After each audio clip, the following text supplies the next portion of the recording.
Penjelasan fitur laporan.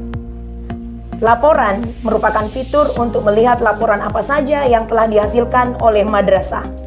Berdasarkan fitur ini, kabupaten kota akan melihat progres pengerjaan IRKAM oleh madrasah. Fitur ini terdiri dari fitur laporan rencana. Fitur laporan rencana untuk melihat dokumen perencanaan yang telah disusun oleh madrasah di wilayah kabupaten kota yang bersangkutan.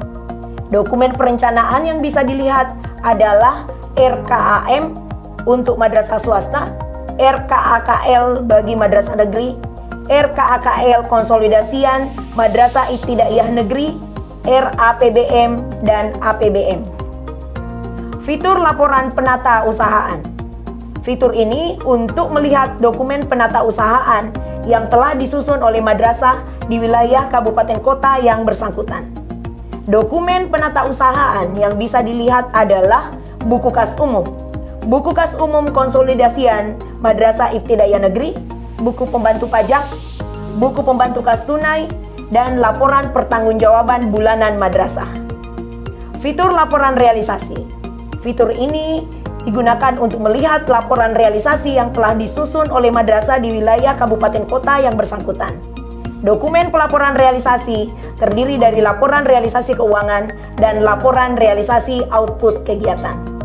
Berikut video tutorialnya. Fitur terakhir, yakni fitur laporan, yang terdapat pada sebelah kiri tampilan layar website IRKAM, tepatnya di bawah fitur referensi. Fitur laporan berfungsi untuk melihat laporan yang sudah dihasilkan madrasah.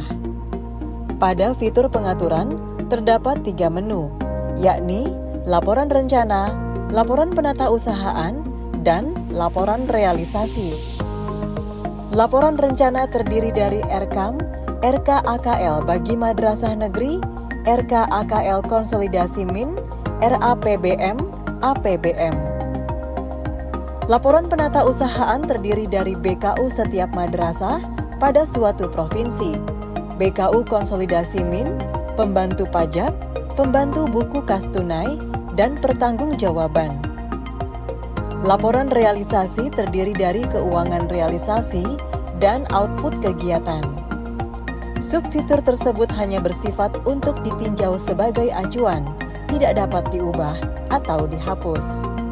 Demikian penjelasan terkait fitur laporan.